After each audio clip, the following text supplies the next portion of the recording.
we go week by week and never have a date night, never get together with your friends. So these things have to be treated, in my mind, similar to how you run your business. You've got to be able to plan things out and incorporate these things into your schedule.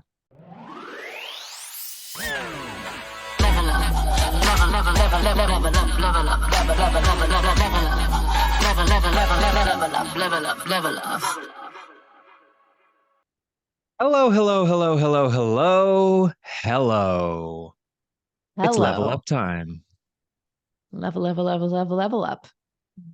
You sound just like I was gonna say slogan, the jingle. What would you call it? The intro music, the jingle. We need a jingle. That might be Yeah, annoying. that could be your thing. You've got the voice of a lark. Oh, yeah, I do. You do. That's Not what really. they say about you. That's what nobody says, but that's okay. I know what my strengths are, and singing isn't one of them. You actually don't sing much. I don't Because you ever make hear you fun of me sing. every time I sing. No, I don't. What are you You talking about? do too. Every time I sing, you like try You to don't sing imitate though. me. I know because Maybe you make fun of me. imitation is the finest form of flattery. Right. Yeah. Not with But I that, I can't don't think. even remember the last time you've sung something like for real, for real. I was actually hearing this on another podcast where there's apparently a game these guys play, and I think it's called Sing for Real. Because Okay. anytime people who are nervous singing Yeah. sing, they like do it with like a voice or they try to imitate the person, or it's kind of like it's a bit of a cover of Mm. what they actually do. And so they have a sing for real game where they actually have to try to sing something in their real voice. And it gets really funny because That's so they're actually trying to embarrassing. sing for real. But I you know know what? they said it's the most embarrassing thing on earth. It really is. And I But don't it's know. I get it though, because when you're like in, I don't know if you sing in the shower. I don't sing in the shower, but I sing in the car. That's Yeah. kind of that's my, and I'm sure you sing in the car when you're by yourself. Yeah. That's the sing voice. That's Right. the sing for real But and voice. to me, that voice sounds a lot better when I try to sing in front of somebody and I try to put them on my fake singing voice. Like, I don't Well, know, that's but why we I might do it. just be, I might just be going crazy. It's like the people that say they sound so much better in the shower, and then in reality, and then when they're singing in front of somebody, it's not as good. But I Well, don't know. maybe your real singing voice is the good voice, and when you're trying to put on a different voice, that's the Yeah, problem. I don't know. Yeah, I think you just hold yourself back so much when you're singing in front of somebody, and then yeah, it doesn't do you any favors. Yes, I've noticed though that when I sing in the car, like I don't know, do you blare the music while you're singing so that you're almost completely drowned out by the actual singer? Not completely, but I would definitely not just sing by myself without a song. No, no, no, I know the song's on, but like you either have it as like low so you really hear yourself, or No, you blare medium. it so that you're No, just kind of doing a I'm in the duet. middle. I'm in the middle. Yeah. See, I think when you do the duet thing, we always sound better because you've actually got the real singer at least doing half the work. Yeah, We're it's just true. providing the harmony. The Anyway, harmony. All I right. forgot what we were supposed to be talking about today, but that was a good little start. I guess we could say, well, we'll segue that into what this episode's about because you know That's what we what? do. In order to sing and to have time to sing, you need to be able to manage your time effectively, don't you? So that you've got those pockets of time where you can do the things you want to do, like singing in the car or having a shower. It's true. Forget the singing, Yeah. because I'm sure there have been days where I have run out of time and I'm too exhausted and I'm like, damn it, I really wanted a shower today. But instead, I'm just going to be stank until tomorrow. Priorities, man. And that is, there you go. And that's why today we're going to talk about how to manage your time effectively, how to create a schedule the right way so that everything you want to do, the important stuff, is done. That's right. Yeah, we were talking to our agents about this past week, actually, in our team meeting. And I think it's a very common theme for a lot of people that having a schedule that you can stick to day in and day out is really challenging. So we want to go through some tips and tricks because that's what we're all about, and give you some ideas on how to create your own schedule. And why I say your own is because everybody is different. And I think we all fall into the trap of trying to do what other people do based on how they can work. And it can really backfire on us because we're just not able to roll with the way other people work. We got to be true to ourselves and really fit things in based on family life, based on how we like to work, based on the times of day that we work the best, all that sort of stuff. So pull over the car, grab a new sheet of paper, erase the whiteboard. We're starting from square one, and you're about to have the schedule that changes your life. Where do we Open. begin? Is that pressure? See, to me, that's not creating pressure on us. That's just creating excitement. There's no Yeah. pressure because we know that this process will work if you actually do it. And maybe I should put my phone on silent. Now Yeah. I will. Okay. You do that. So you gave the first step there, which is erase all of your preconceptions about what you are supposed to be doing, Mm-hmm. even Yeah. though some of those things might be on there. And when I say supposed to, I mean you should do the things you're supposed to do, but supposed to do is not by definition the things other people do. That's what you meant, and that's what I'm trying to repeat in a different way. Yeah. Thank you for Shoot that. it. Where do we go? Where do we go now? I'm Well, I think, lost. okay, so first step is you want to really be honest with yourself in terms of what has worked for you in the past and what has not. If you have tried time blocking and it just keeps backfiring on you, then maybe that's not the way to do it for yourself. So figure out things that really work for you. As an example, I work best in the morning. I find there's less interruptions between the hours of 9 and noon. So any business building type activity, which we'll get into shortly, are things that I should focus on in the morning. Whereas during the afternoon, around 2 p.m., I find myself completely unfocused, getting distracted with social media and just kind of falling into the trap of not getting the stuff I want to done. So I've got to kind of program a schedule that is going to highlight the areas where I do my best work and accept the areas where I might fall over and need some help to refocus. So that's kind of where you have to start, is just thinking of yourself. I think well, and that's going to be there's going to be a few themes for this. That is one theme throughout is like you said, this is about yourself. Your schedule is yours. It's not somebody else's. And that doesn't just go for the things you do, but for the method you take to do it as well. This is as, I guess, open and abstract as you want it to be. There's not a rule to building a schedule other than it needs to be something you're going to stick to and that's going to achieve what it is you're trying to achieve. And so Mhm. I think the two elements we're going to focus on are the structure and the content. So, what is the canvas that you're filling out? How's it all going to be laid out? And how are you going to plot things in and when? And then, what is it that's going in there? And those are Exactly. the two separate pillars to making a good schedule. And then, once you've got all that, the actual going through with it is considerably easier because just like with our annual planning, just like with all the other stuff we talk about, breaking things down into as small a piece as you can through the planning and through the actual allotment of content is going to make things a lot easier for you to go through with it and do it so it doesn't feel overwhelming. Right, exactly. And that's one thing people fall into the trap of is, oh, I only have 30 minutes. I can't possibly work on this big project that I have. But if you break it down and have something you're kind of chipping away at daily or weekly or whatever it is on that one item, it does give you you will see progress. It's just a lot of people just don't think it's enough. So we'll talk about that a little bit more, but I think, as you said, it's really about laying out your list of priorities. And you can do this in two different ways. Like there's not really an order to it. You can either brain dump all of the things that you do on a daily basis, weekly basis, and the things that are on your mind that you've been wanting to do for your business and for your life. And having all of those just on a piece of paper is a good start. Alternatively, you can start with buckets or categories of things that you want to get done in your day and your week. So for myself, there's a few things in business and a few things personal that are the priorities for me. And then I can take that brain dump and kind of fit it into those. So however you work best, maybe a brain dump is a good start. So then you can identify the categories, or vice versa. You know the categories and you want to fit in all of those items that you've been thinking about and that you need to do. I think that's the best way to look at it is whichever angle you take, it's going to feed the other side, Yeah. right?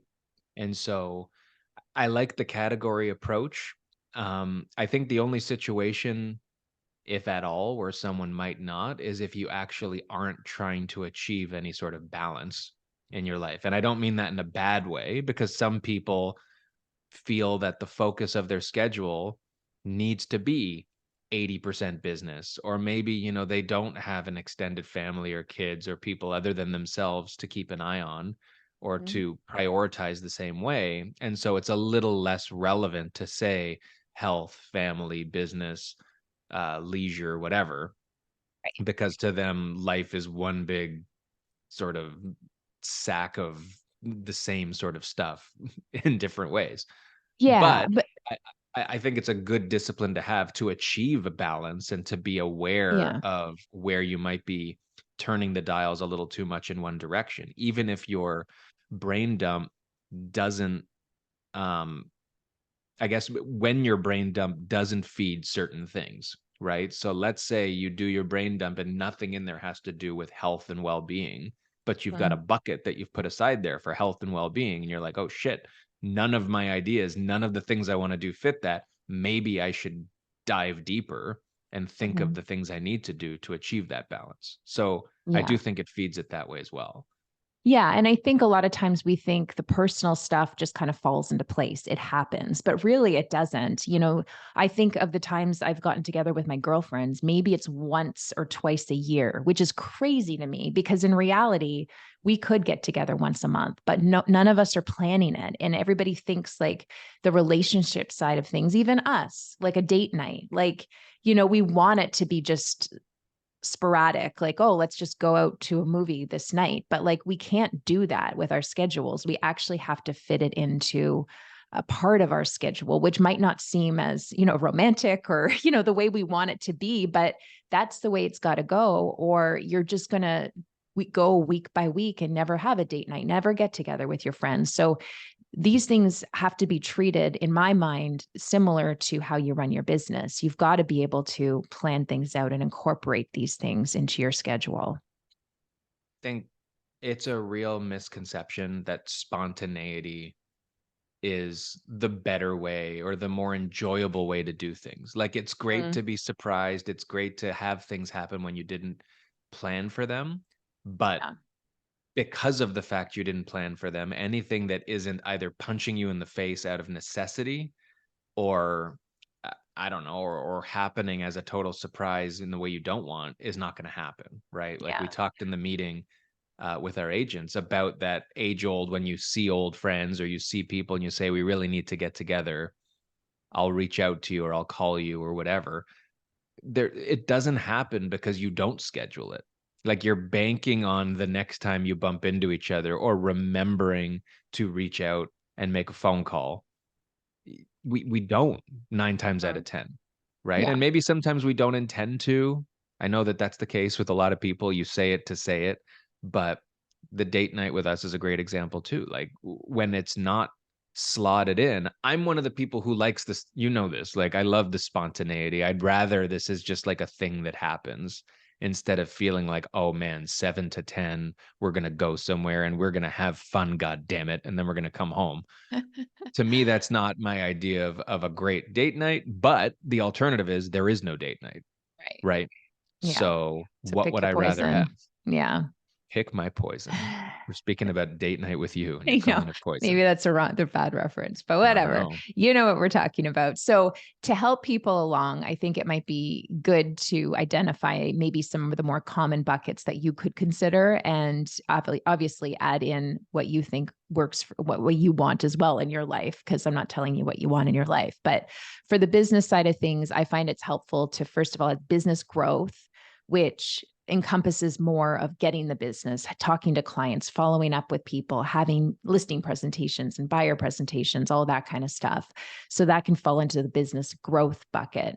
And then there's business building, which is more of your automations, the behind the scenes, how you want your business to run, guides that you want to create for your clients, all that sort of stuff that like the bigger projects that a lot of times we think, oh, I'm never going to be able to get this done because I never give myself some time during the day to do it. So that's one bucket as well.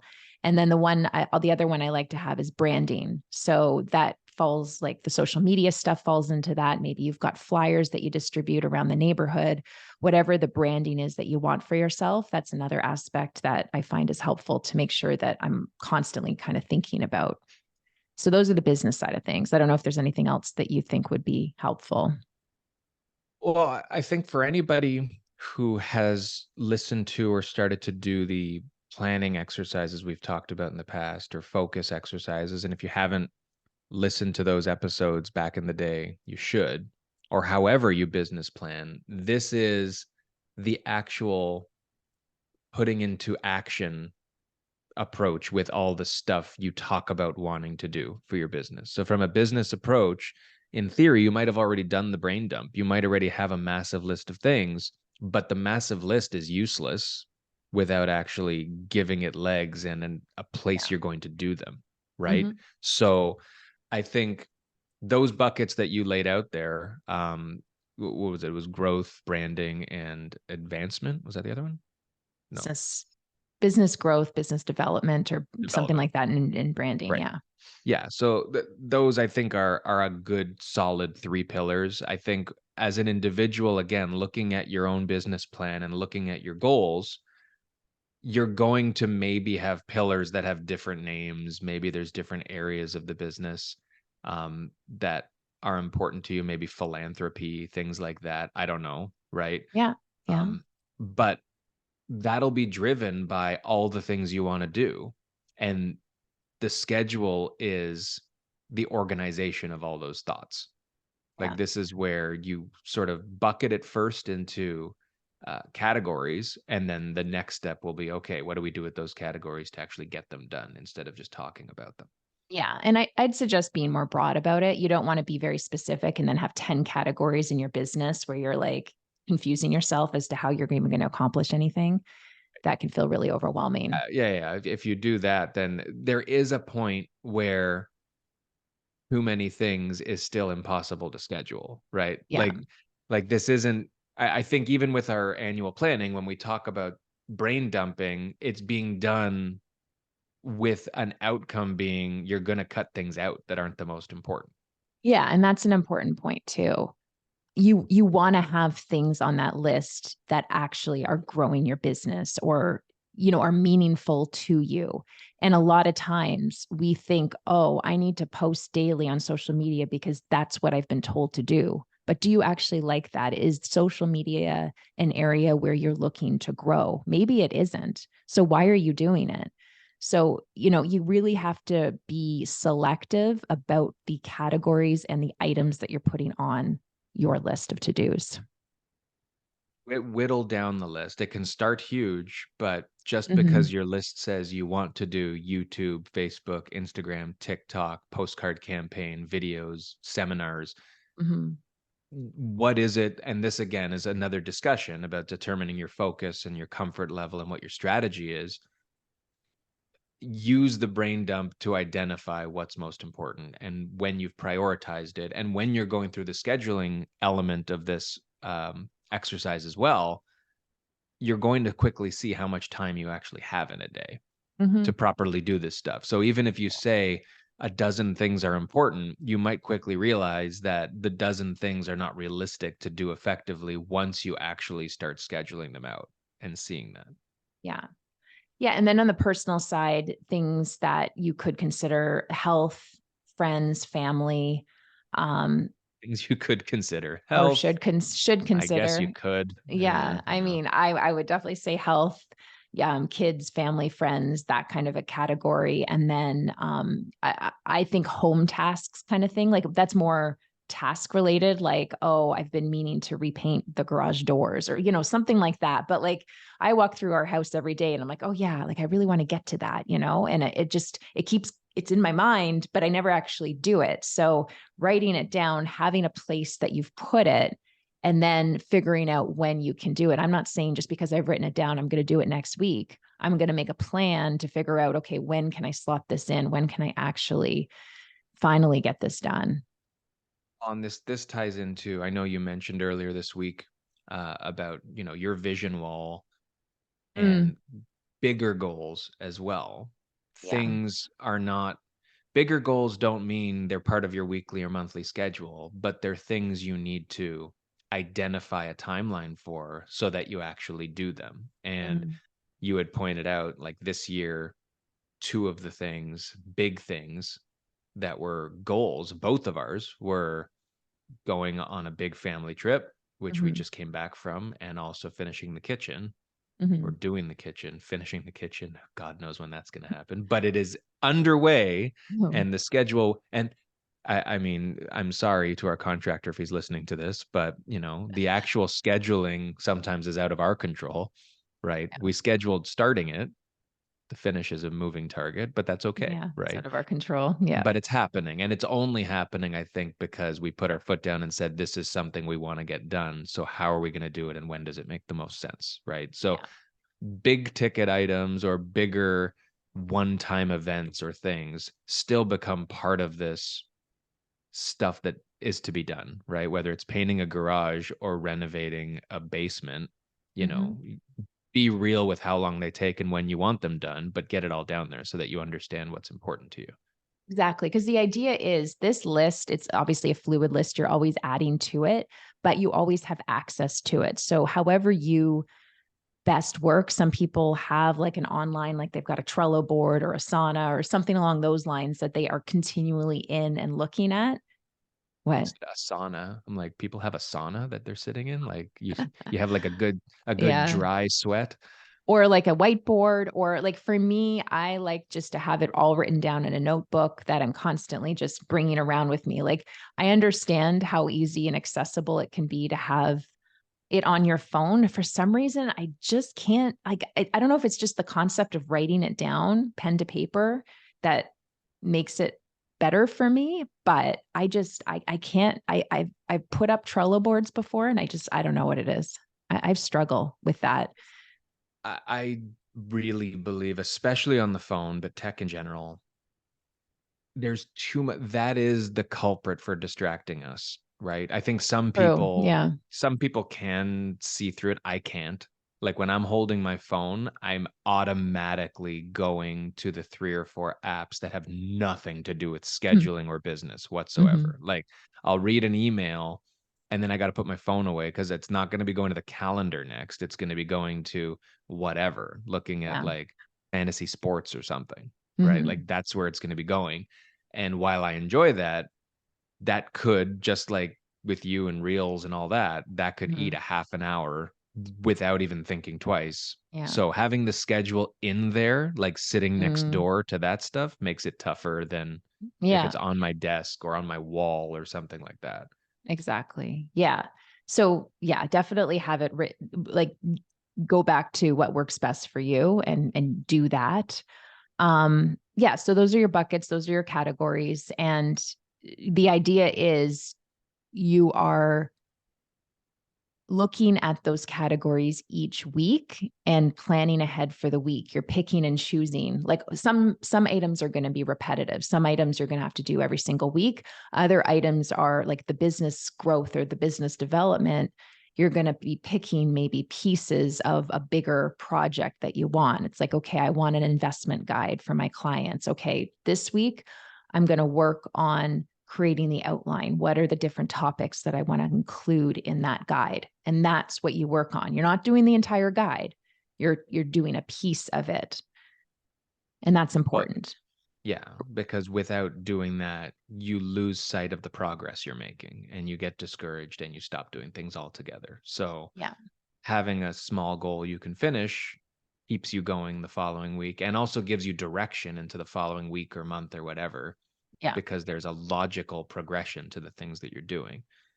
Um, Also, don't lose sight of the stuff that's needed but not sexy, or the stuff that's needed but not enjoyable, right? Like I used yesterday an example of booking my dentist appointment, right?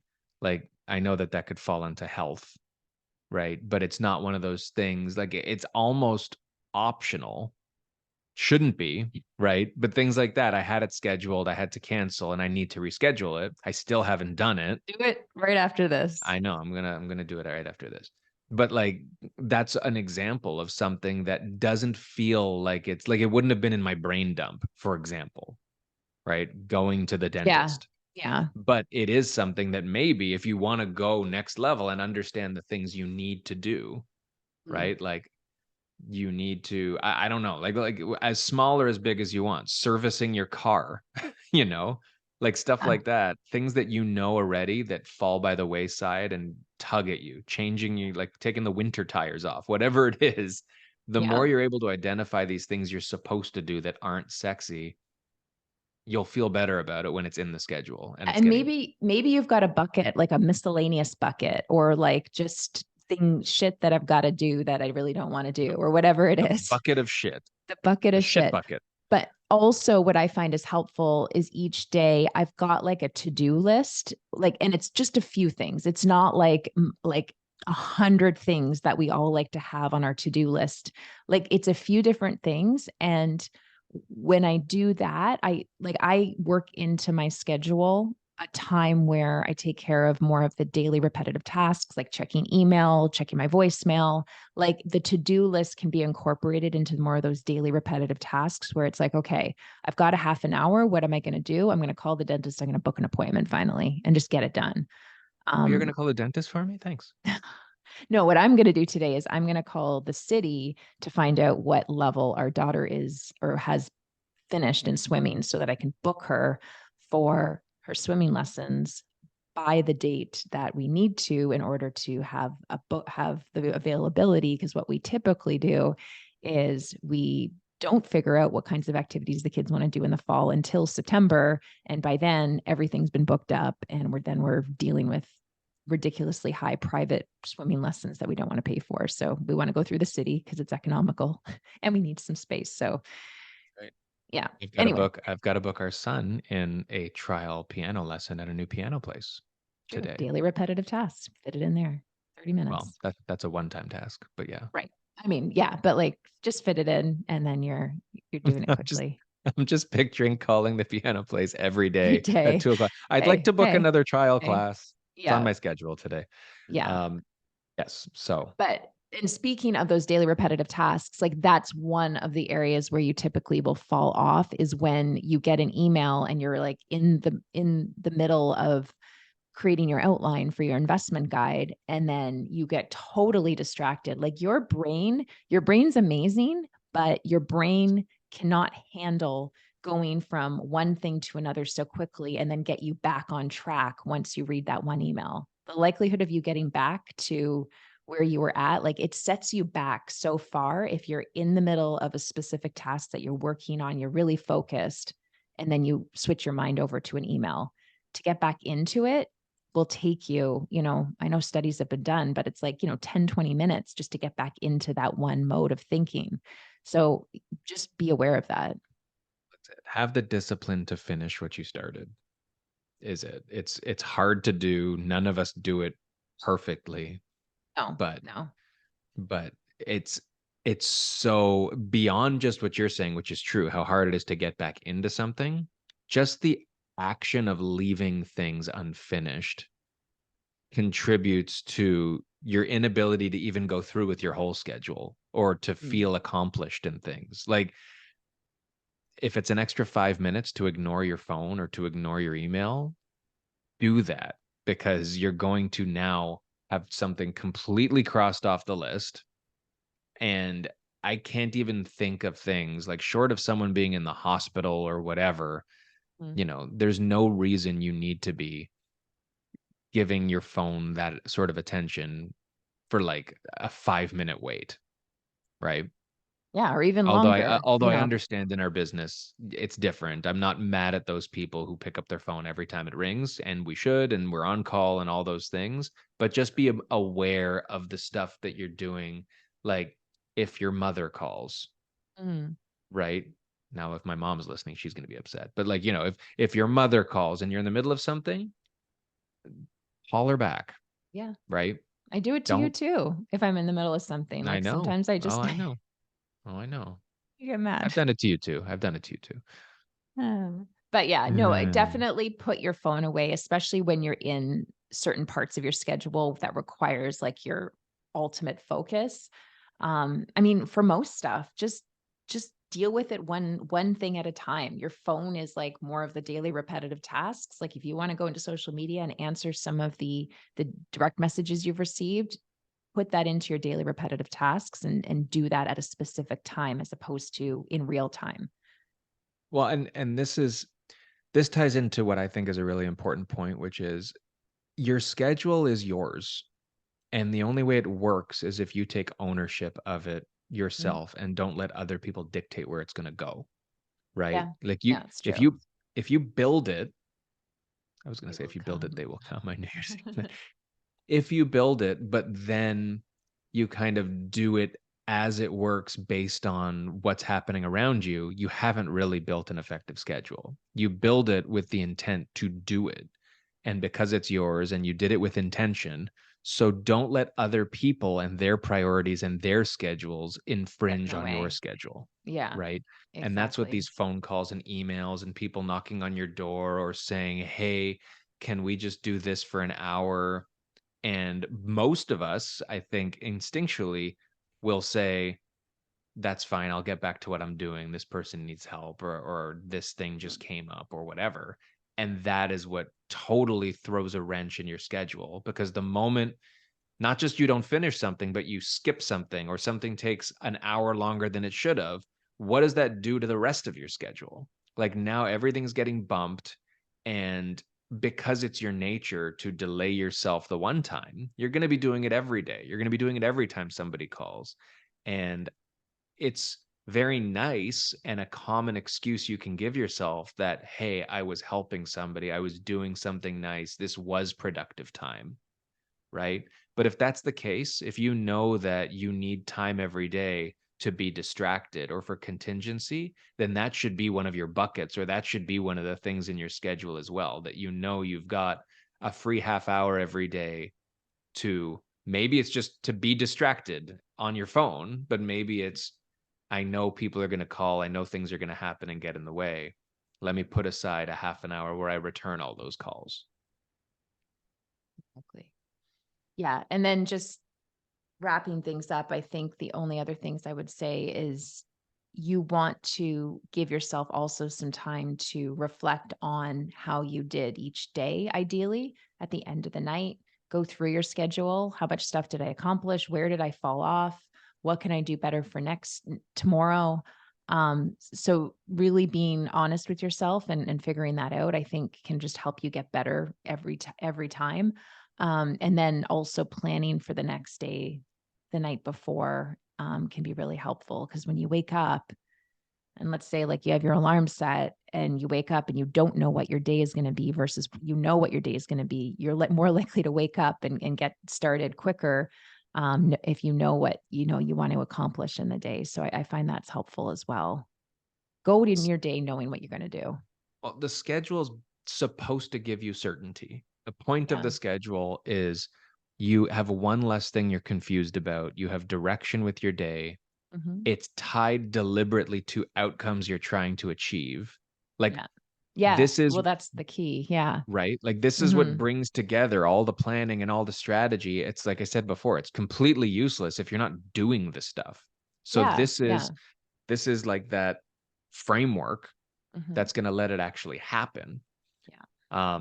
And if you've got certainty around it, like that's what you need. We're all confused. Like no one knows what the hell we're doing all day long. The schedule's there No. to be the tool that lets you do it.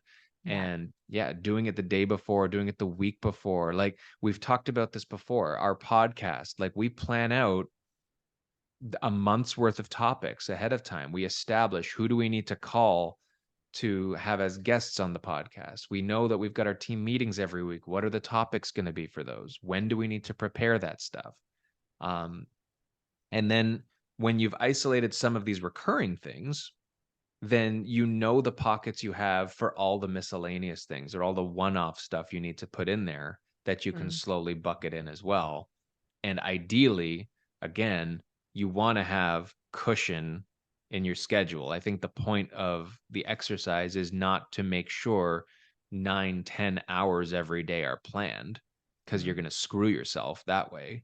Yeah. But also, to the first point you made, know what your capacity to work is, know how you're comfortable doing things, and bucket in what makes sense so that you know you're actually going to do it and that you're not just setting yourself up for failure. Yeah. Yeah. Oh, yeah.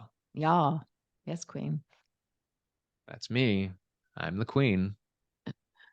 So hopefully that was helpful for everyone. I know that was a lot of stuff. Maybe you should go back and re-listen with a pen and paper and write some of these things down. But Go if and listen with a friend. yeah, but let us know if you do have any questions. I know that this process can be a challenge. And the final thing I'll say is just the creation of a habit. You need to recognize, or we all need to recognize, that a habit takes a lot of repetition, a lot of commitment, a lot of tying it back to the why of what you're doing. And if you don't have that, if you're not repeating it daily, if you're not committed to it, you're never going to be able to create a schedule that is long lasting. You're going to fall off next week if you can't stay committed to it and be repetitive with it daily. And that ties to a question we were asked yesterday about motivation to do this. Mm-hmm. Yeah, What is my motivation to actually go through with the schedule? And beyond anything else, the schedule is built on the back of your why and on your the back vision. of Yeah, what it is that's important to you. So understanding that it's there to achieve something tangible that you want to achieve, that is the motivation. And when you break it down and you do things in smaller pieces so that you're actually accomplishing the steps in real time with certainty of what you're doing, that will motivate you to keep going because you're actually going to achieve the stuff you've set out to do and you know what it's leading to, right? So uh, our industry life is not certain in general, so do what you can to create as much of a structure that allows you to be certain about certain things, and just make sure you're moving the needle in the right direction, and that will motivate you to keep doing it. But you've got to start, like with everything else. Got to start, and you got to be consistent. yeah. So our challenge for you is, after this podcast, give yourself 20 minutes, 30 minutes, and just start the process. Get a pen and paper and brain dump. Brain dump everything that you do on a daily basis that you want to get done, goals that you have, and then start putting those into categories. But honestly, it doesn't take very long. Like, in the grand scheme of things, give yourself the 30 minutes to do it. And you're going to feel like you've got a more clear mind to figure out how to take those next steps to move forward. It's the simplest of tasks, is schedule the scheduling. Yeah. Okay. Try to put aside, we're just talking half an hour to an hour is your first scheduling task. Put that in there and figure out how to do this, and you'll see where it goes. And make sure you put listening to our podcast on your schedule once a Every week, Monday. maybe multiple times a week. If you have some catching up to do, that's fine. Mm-hmm. And we will make sure that we stick to our schedule and keep putting out the episodes. That's How right. about that? Is it a deal? It's a deal. Deal. All right. All right. Thanks, everyone, for listening. We will see you next week. Bye-bye. Bye. Level up, level up, level up.